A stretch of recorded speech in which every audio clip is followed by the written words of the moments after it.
Et bonjour tout le monde, j'espère que vous allez bien. Dans cette vidéo, on reprend ensemble l'examen blanc qui a été proposé par le professeur Belkhater avec l'exercice 5, un exercice d'analyse. On a trois parties dans cet exercice. Cette vidéo غادي نشوفوا غير la première partie. Donc كالعادة نخليكم تشوفوا la première partie شنو فيها. Voilà, 6 questions. Donc on commence. On considère la fonction f définie par f de x est égal à ln de la racine carrée de x au carré plus 1 plus x. CF est la courbe de f dans un repère orthonormé OIJ tel que la norme du vecteur i est égale à 2 cm. Première question, vérifier que df est égal à r. Donc df c'est le domaine de définition de la fonction f. Et étudier la parité de f. C'est parti.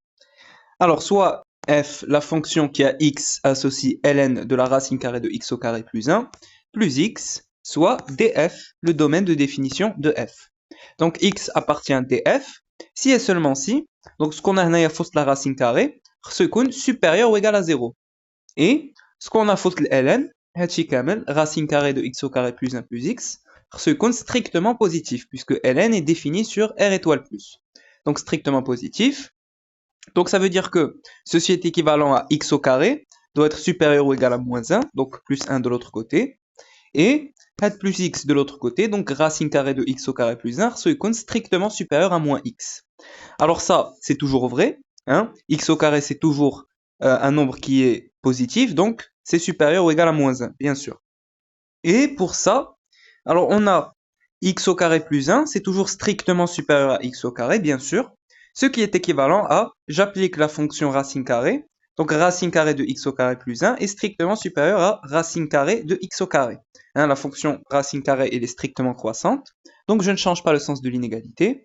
Et bien sûr, racine carrée de x au carré, c'est la valeur absolue de x. Alors ici, on va devoir distinguer les différents cas. Si x est strictement positif, si x est strictement négatif, et si x est nul, est égal à 0.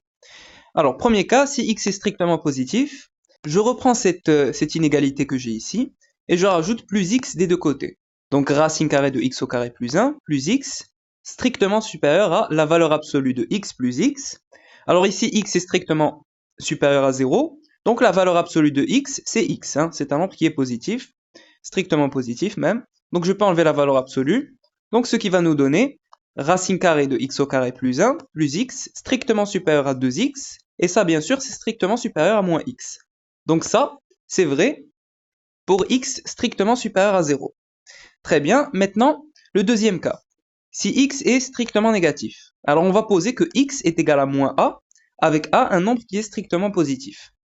Alors, donc, racine carrée de x au carré plus 1 plus x est égal, je remplace par a.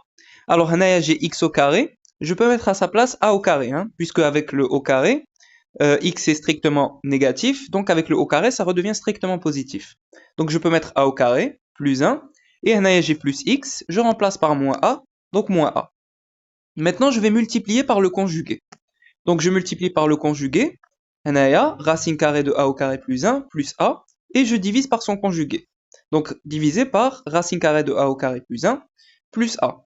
J'ai une identité remarquable, donc ça va nous donner a au carré plus 1 moins a au carré. Le dénominateur m'a dit et bien sûr a au carré moins a au carré ça part. Donc il va nous rester 1 sur racine carrée de a au carré plus 1 plus a. Et a c'est un nombre qui est strictement positif, donc tout ça c'est strictement positif. Donc pour x strictement négatif, ça reste toujours strictement positif. C'est ce qu'on a montré, donc ça, justement, c'est ça qui est strictement positif. Donc pour x strictement négatif, ça marche. Dernier cas, un cas trivial, Baina. Troisième cas, si x est égal à 0. Alors bien sûr, racine carrée de 0 au carré plus 1 est strictement supérieur à moins 0, c'est 0. Donc 1 est strictement supérieur à 0, donc ça c'est vrai. Donc voilà, ça marche même quand x est égal à 0. Donc voilà, ça marche quand x est strictement positif, quand x est strictement négatif, et quand x est égal à 0. Donc on peut en déduire que le domaine de définition de la fonction f ou à r. Voilà. Ensuite, toujours dans la même question, on doit étudier la parité de la fonction f.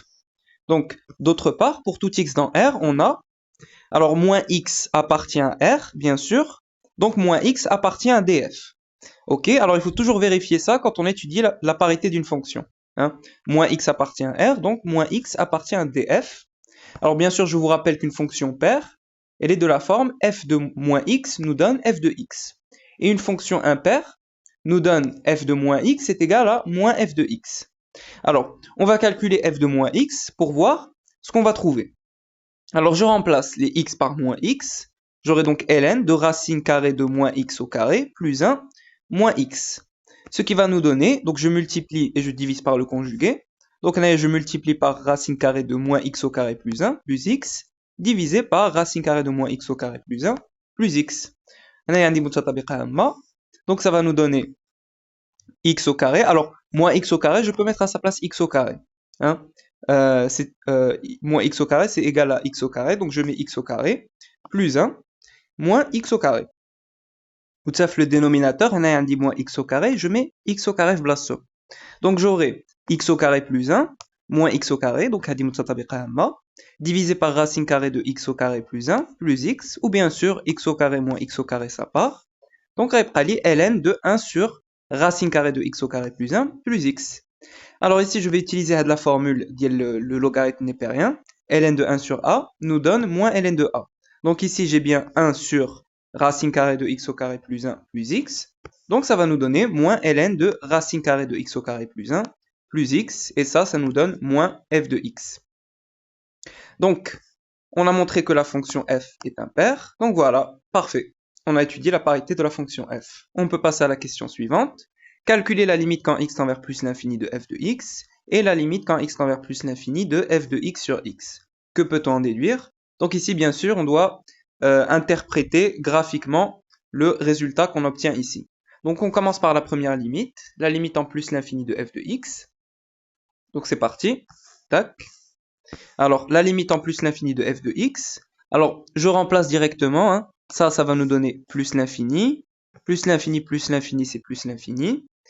Ln d'une quantité qui tend vers plus l'infini, c'est plus l'infini directement. Voilà, donc on trouve plus l'infini. Alors, est-ce qu'on peut interpréter directement? Non. Hein.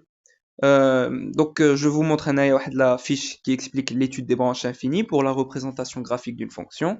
La fiche déjà où ça. Donc ici, qu'est-ce qu'on a calculé?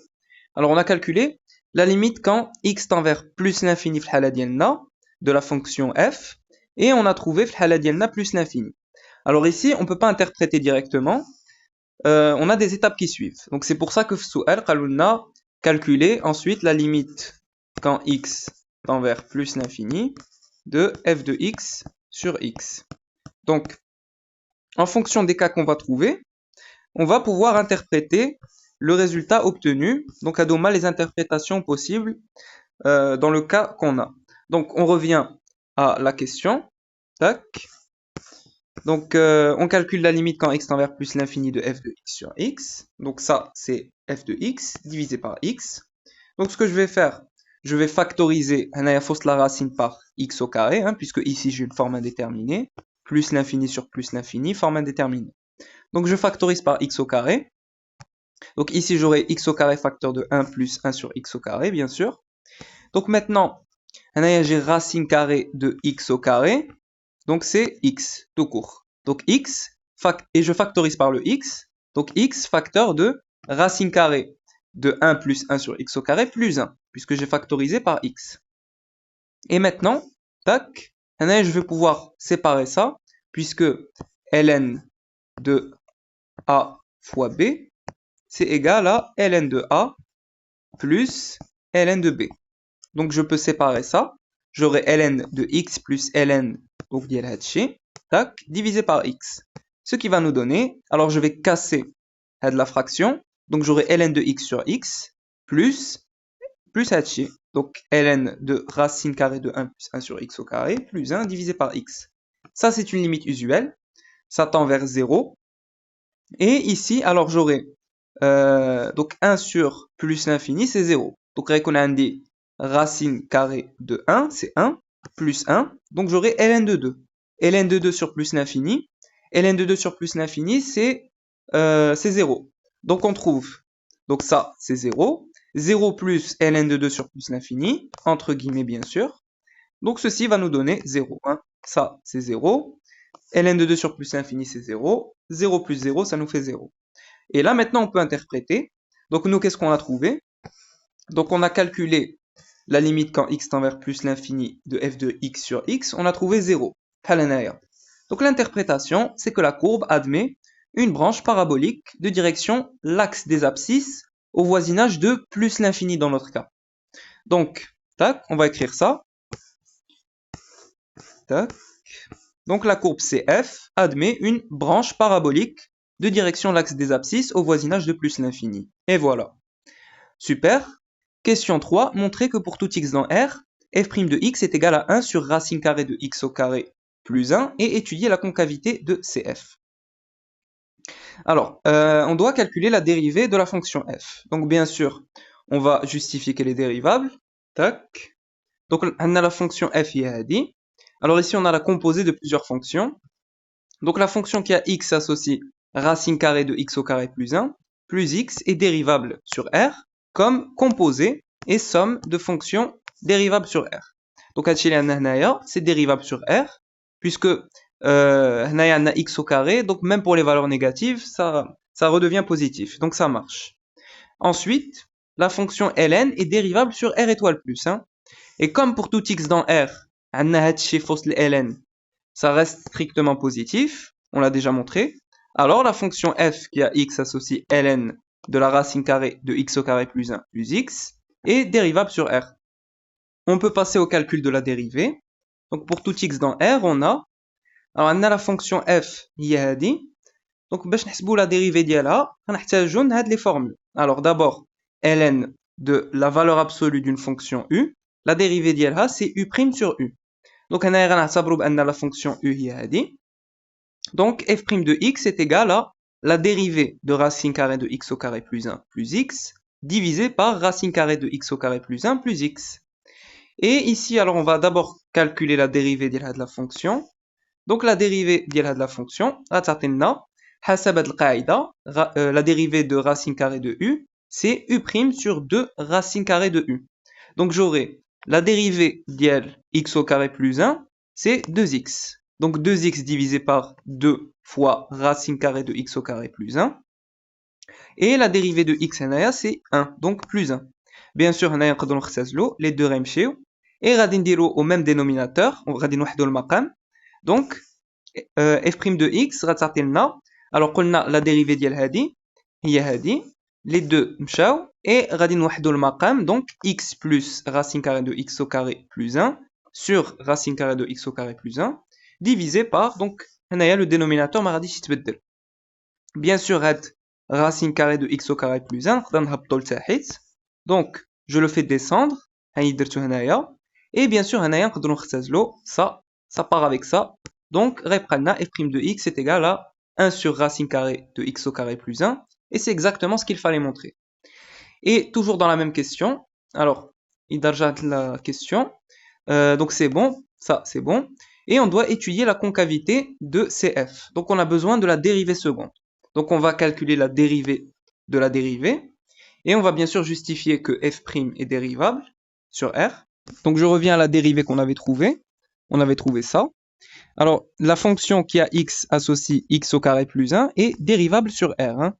Et comme x au carré plus 1 est toujours strictement positif, alors la fonction qui a x associée racine carrée de x au carré plus 1 est dérivable sur R. Hein. La fonction racine carrée elle est dérivable sur R étoile plus. Et comme ce qu'on a à la racine, c'est toujours strictement positif, alors c'est bon, la fonction elle est bien dérivable sur R. Voilà. La fonction qui a grand X associe 1 sur grand X est dérivable sur R étoile. Donc il faut que ce qu'on ait au dénominateur, donc hanaya, il faut que ce soit différent de 0. Alors comme pour tout X dans R, racine carrée de X au carré plus 1, c'est toujours strictement positif. Alors, c'est bon. On peut dire que f' est dérivable sur R. Voilà. On peut passer au calcul de la dérivée. Pour tout X dans R, on a f seconde de X est égal à... Alors ici, on aura besoin de ces deux formules. Hein. La dérivée de 1 sur u, c'est moins u' sur u au carré. Et la dérivée de racine carrée de u, c'est u' sur 2 racines de u. Donc ici, on va mettre moins la dérivée de racine carrée de x au carré plus 1 divisé par racine carrée de x au carré plus 1 au carré, d'après cette formule. Alors, on a besoin de la dérivée de ça. Donc, on va utiliser cette formule. Donc, ceci va nous donner, tac, f seconde de x est égal à moins. Donc, la dérivée de ça, ça va être 2x sur 2 racine carrée de x au carré plus 1. Et le dénominateur, bien sûr, 2 sur 2, ça part. Et racine carrée de x au carré plus 1, ce qui va nous donner moins x sur racine carrée de x au carré plus 1 au cube. Donc nous, on veut étudier la concavité de la courbe CF. Donc on a besoin de savoir quand est-ce que ça c'est positif, quand est-ce que ça c'est négatif. Alors ici, on a x au carré. Donc ce qu'on a ici, c'est toujours strictement positif, hein. Avec la puissance 3, ça reste strictement positif. Donc le signe de la dérivée seconde dépend du signe de moins x. Donc f seconde de x est positive si et seulement si moins x est positif, donc si et seulement si x est négatif. X est inférieur ou égal à 0. Et f seconde de x est négative si et seulement si moins x est négatif, donc si et seulement si x est positif. Donc ça veut dire que f est concave sur R+, et f est convexe sur R-. On a x qui est négatif ici. Donc quand x est négatif, la dérivée seconde est positive. Ça veut dire que la fonction elle est convexe sur R-. Dérivée seconde positive, ça veut dire fonction convexe. Et quand x est positif ici, la dérivée seconde est négative. Donc sur R+, c'est-à-dire quand x est positif, supérieur ou égal à 0, la dérivée seconde est négative, donc la fonction elle est concave. Concave sur R+. Et quand est-ce que la dérivée seconde s'annule? Elle s'annule quand x est égal à 0. Donc ça veut dire qu'on aura un unique point d'inflexion. Le point d'abscisse 0 est d'ordonnée f de 0, et donc l'unique point d'inflexion de la courbe CF. On peut calculer f de 0. Donc f de 0, ça va être ln de racine carrée de 0 au carré plus 1, plus 0, ce qui va nous donner ln de 1, donc 0. Donc voilà, le point de coordonnées 0, 0 est l'unique point d'inflexion de la courbe CF. Voilà. Ensuite, question suivante. Montrer que f admet une fonction réciproque définie sur R et déterminée f-1. Donc f-1, la fonction réciproque de la fonction f. On va utiliser le théorème de la bijection.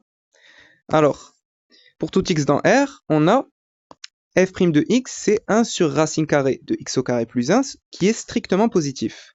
Donc la fonction f, elle est strictement croissante sur R. F est continue et strictement croissante. Donc on a les deux conditions pour appliquer le théorème de la bijection. Continuité et stricte monotonie, elle est strictement croissante sur R. Donc elle admet une bijection de moins l'infini plus l'infini dans f de moins l'infini plus l'infini. Donc ce qui va nous donner la limite quand x tend vers moins l'infini de f de x et la limite quand x tend vers plus l'infini de f de x. Je ne change pas l'ordre des bornes puisque la fonction elle est strictement croissante. Si elle était strictement croissante, j'inverse l'ordre des bornes.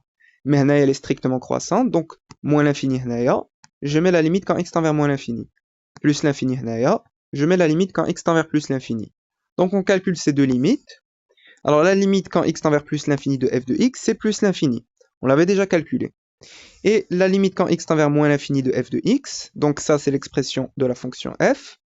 Alors ici, je vais devoir faire un changement de variable. On va poser que grand x est égal à moins x. Donc x, petit x est égal à moins grand x. Et quand petit x tend vers moins l'infini, bien sûr, grand x va tendre vers plus l'infini. Donc on peut faire le changement de variable. Donc d'où la limite quand x tend vers moins l'infini de f de x, ça va être la limite quand grand x tend vers plus l'infini de ln de racine carrée de moins grand x au carré plus 1 moins grand x. Alors ici, j'ai moins grand x au carré, c'est la même chose que grand x au carré. Mais ce que je vais faire pour calculer cette limite, je vais multiplier et diviser par le conjugué. Donc, je multiplie et je divise par le conjugué. Donc, je multiplie par racine carrée de moins grand x au carré plus 1, plus grand x, divisé par, donc je multiplie par ça, donc je divise par ça. Donc, ici, en haut, j'ai une identité remarquable. Donc, ça va nous donner x au carré, grand x au carré, plus 1, moins grand x. Le dénominateur n'est pas bien sûr, هادشي كامل في وسط ln. Alors, grand x au carré moins grand x au carré, ça part. Donc, غيبقى لنا la limite quand grand x tend vers plus l'infini de ln de 1 sur racine carrée de grand X plus 1 plus grand X. Alors bien sûr, كما قلت لكم, هنايا j'ai moins grand X au carré, c'est la même chose que grand X au carré. Hein. Donc ici, quand grand X tend vers plus l'infini, هنايا j'aurai plus l'infini, plus l'infini, plus l'infini, plus l'infini, c'est plus l'infini. Et 1 sur une quantité qui tend vers plus l'infini, c'est 0 plus. Donc j'aurai Hachi Kamel, ça va tendre vers 0 plus. Et ln d'une quantité qui tend vers 0 plus, c'est moins l'infini. Donc ça devient la limite quand t tend vers 0 plus de ln de t. C'est un petit changement de variable, ce qui nous donne moins l'infini. Voilà. Donc on peut revenir ici. Donc ça, قلنا, c'est plus l'infini. Ça, قلنا, c'est moins l'infini. Donc, tac. D'où f de moins l'infini plus l'infini, c'est moins l'infini plus l'infini. Donc, f admet une fonction réciproque, f moins 1, définie sur R, à valeur dans R. Maintenant qu'on a ça, on doit déterminer f moins 1.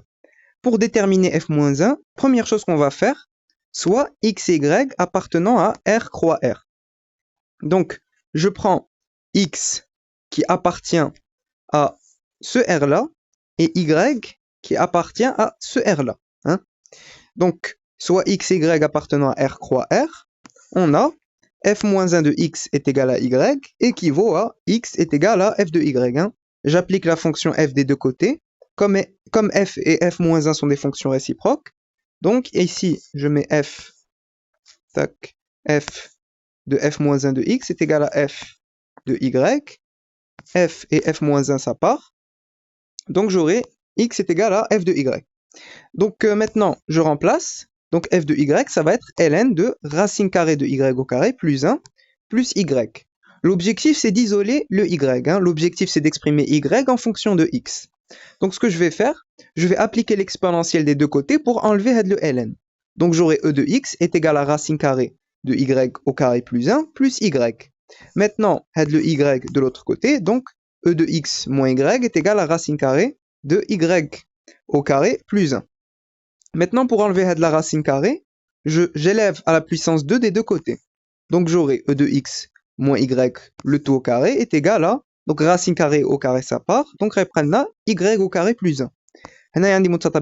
C'est une identité remarquable. Je développe, donc e de 2x moins 2y e de x plus y au carré est égal à y au carré plus 1. Bien sûr, y au carré ça part. Donc, tac, est égal à 1. Parfait. Maintenant, je vais isoler ça, puisque l'objectif c'est d'exprimer y en fonction de x. Donc, d'une part, ça de l'autre côté. Donc, j'aurai moins 2y e de x est égal à 1 moins e de 2x. Ce qui va nous donner, donc pour enlever le moins, je multiplie partout par moins 1. Donc ici, je vais changer les signes. Donc e de 2x moins 1. 2y e de x est égal à e de 2x moins 1. Parfait. Maintenant, 2 e de x de l'autre côté au dénominateur, donc le voilà. On a y qui est égal à ça. Alors ce que je vais faire, je vais casser la fraction. Donc e de 2x sur 2e de x, moins 1 sur 2e de x. Bien sûr, le 2 remchi ma le e de x. Et le e de x qui indique le dénominateur, donc 1 sur e de x, c'est égal à e de moins x. Donc au numérateur, pardon, on va dire e de moins x. Donc j'aurai y est égal à e de x sur 2, moins e de moins x sur 2. Je mets une seule fraction, donc y est égal à e de x moins e de moins x sur 2. Ou a dit juste pour ça c'est le sinus hyperbolique de x. Mais bien sûr, comme je fais le programme, donc à dire donc on va retenir e de x moins e de moins x sur 2. Donc là, on a l'expression de la fonction réciproque de la fonction f, f moins 1 de x. Donc f moins 1 de x est égal à ça. Donc, la fonction f moins 1, donc c'est la fonction définie sur R à valeur dans R, qui à x associe ça, e de x moins e de moins x sur 2. Et voilà, on a trouvé la fonction réciproque de la fonction f. Voilà. Ensuite, question 5, construire CF et CF moins 1 en précisant la tangente t au point d'abscisse 0. Alors, moi j'ai fait deux repères. Un repère où j'ai mis CF et un deuxième repère où j'ai mis les deux courbes, hein, juste pour vous montrer. Normalement, on a un seul repère. Donc le premier repère, tac. Alors, je fais la courbe CF. Alors nous, on sait que la fonction, elle est strictement croissante. Donc voilà. On sait que la fonction, elle est convexe ici. Et point d'inflexion hnaïa, et elle redevient concave ici. Hein. Donc justement, la fonction, elle est impaire. Donc comme ici, elle est concave et strictement croissante, alors ici, on aura un centre de symétrie. Donc la fonction hnaïa amlef halakka, ça c'est un centre de symétrie. Donc sur R-, la fonction est-ce qu'on a amlef halakka. Et on avait dit que la limite, quand x tend vers plus l'infini, de f de x sur x, donc la limite quand x tend vers plus l'infini de f de x sur x, on avait trouvé 0. Et l'interprétation, c'était que la courbe admet une branche parabolique de direction l'axe des abscisses. Donc justement, branche parabolique de direction l'axe des abscisses.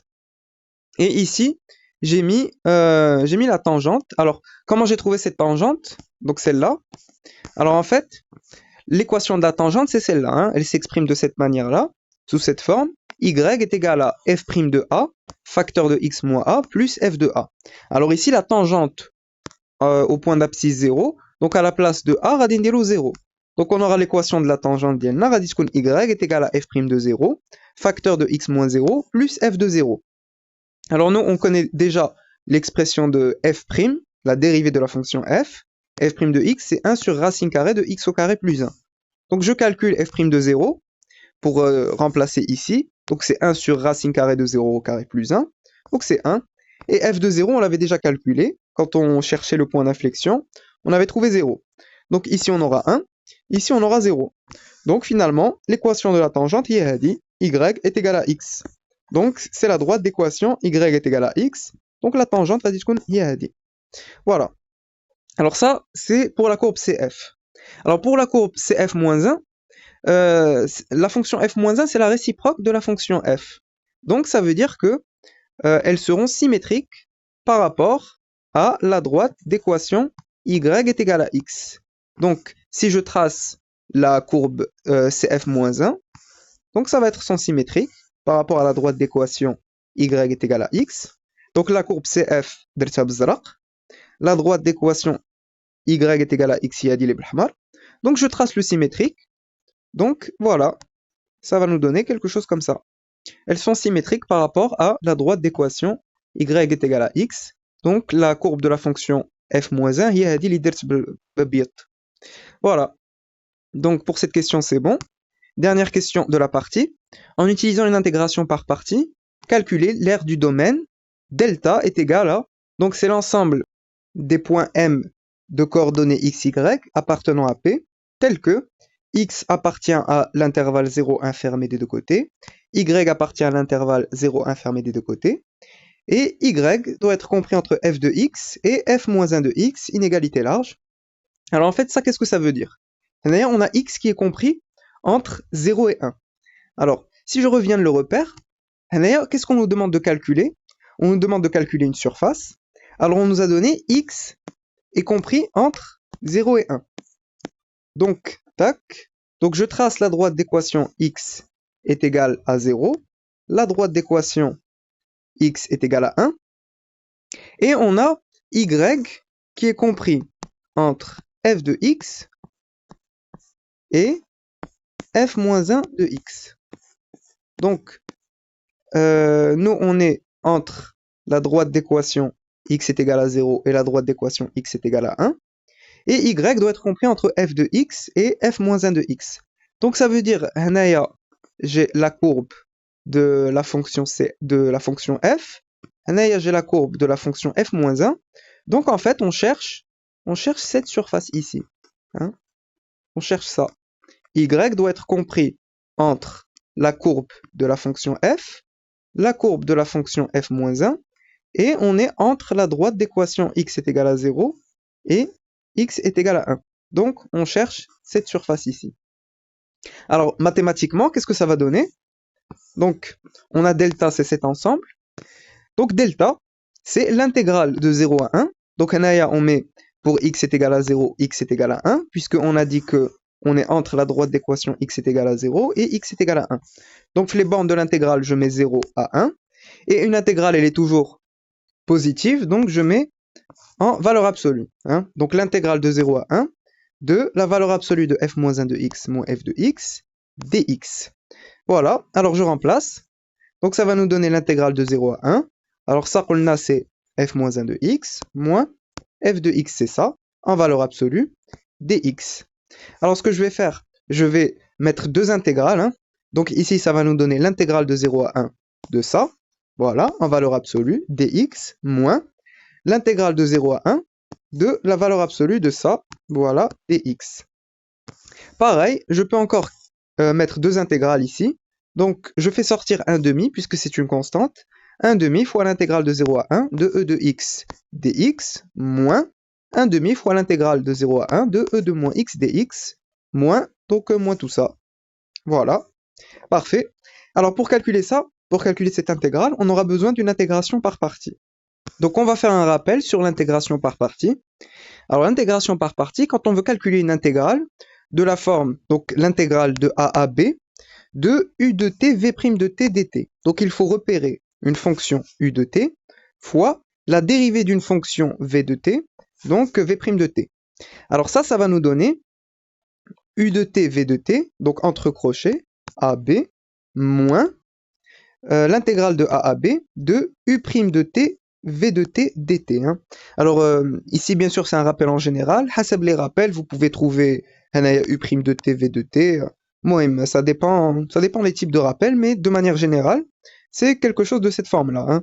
Il faut qu'on repère une fonction et la dérivée d'une fonction pour pouvoir appliquer cette formule.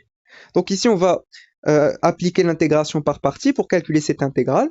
Donc il nous faut une fonction et la dérivée d'une fonction. Donc on va désigner ça comme étant la fonction qu'on va appeler u de x, et ici on a un 1 qui est caché, hein, on a un 1, donc on va désigner le 1 comme étant v' de t, qu'on va ensuite primitiver. Donc c'est parti, on pose u de x est égal à ln de racine carrée de x au carré plus 1 plus x, donc ça, et v' de x est égal à 1. Donc maintenant, on va calculer la dérivée de ça, et on va chercher une primitive de ça. Donc nous, on sait déjà que f' de x, c'est 1 sur racine carrée de x au carré plus 1. Donc on connaît déjà la dérivée de ça. Donc u' de x est égal à, donc ça, voilà. Et une primitive de ça, donc on va mettre v de x est égal à x. Et maintenant, on peut appliquer cette formule pour l'intégration par partie. Donc, ça va nous donner delta est égal à, donc ça, je le laisse tel quel, moins, donc entre crochets, هنايا كنديرو u de t fois v de t, donc غنديرو حنايا u de x fois v de x, donc c'est-à-dire ça fois ça, donc voilà, donc entre crochets 0, 1. Alors ici, comme on a un moins, il ne faut pas oublier de changer les signes, donc comme normalement هنايا c'est un moins, avec le moins اللي عندنا هنايا, donc غادي نديرو plus, hein. Voilà, donc plus l'intégrale de 0 à 1, 2. Alors, ici, on met u' de t, v de t. Donc, rendez-vous u' de x fois v de x. Donc, on va mettre x sur racine carrée de x au carré plus 1 dx. Donc, l'intégrale de 0 à 1 de x sur racine carrée de x au carré plus 1 dx. On calcule ça. Alors ici, on va d'abord remplacer par 1. Donc, ça va nous donner 1 fois ln de racine carrée de 2 plus 1, moins, alors on aura 0, donc moins 0, blamendero, donc c'est directement moins ln de racine carrée de 2 plus 1, plus, alors ici pour calculer cette intégrale, je vais multiplier et diviser par 2, hein. Je mets 2 naya et 2 ici, comme ça j'ai quelque chose de la forme u' sur 2 racine de u, hein. 2x, c'est bien la dérivée de x au carré plus 1, et ça justement c'est quoi? C'est racine carrée de u. Donc maintenant, pour trouver une primitive de ça, donc c'est tout simplement racine carrée de x au carré plus 1, donc entre crochets de 0 à 1.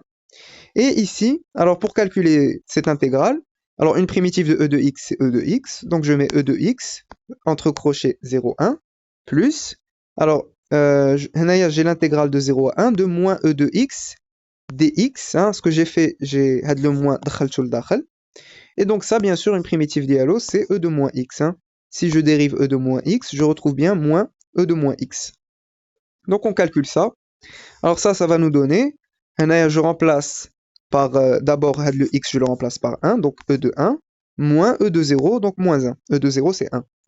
Ici, j'aurai e de moins 1, moins 1. Naya, donc je remplace x par 1, donc ça va nous faire racine carrée de 2, moins, je remplace x par 0, donc moins racine carrée de 0 plus 1, donc moins racine carrée de 1, c'est moins 1. Parfait. Maintenant, je vais factoriser par 1 demi. Donc j'aurai 1 demi facteur de, donc ça, e de 1 moins 1, plus e de moins 1, le voilà. Alors ici, j'ai moins 1, ça va nous faire moins 2. Moins 2 sur 2, c'est moins 1. Donc j'aurai moins 1, ça va nous faire moins 2. Donc ça va nous donner, delta est égal à, donc e de 1, plus e de moins 1 sur 2. Voilà. On a moins 1, c'est moins 2. Divisé par 2, donc moins 2 sur 2, c'est moins 1. Et avec le moins 1, ça devient moins 2. Moins 2 plus racine de 2, le voilà. Moins ln de racine de 2 plus 1, le voilà. Et on peut s'arrêter là. On peut calculer ça sur la calculatrice, hein. Ou bien on s'arrête là. Donc voilà. Donc c'était la dernière question de cette partie. La première partie de l'exercice 5 d'un examen blanc réalisé par le professeur Belkhater. Les deux autres parties Ardine dans d'autres vidéos. Donc j'espère que cette vidéo vous a plu. N'hésitez pas à mettre vos remarques et vos suggestions en commentaire. N'oubliez pas de liker et de partager la vidéo. Et à très bientôt.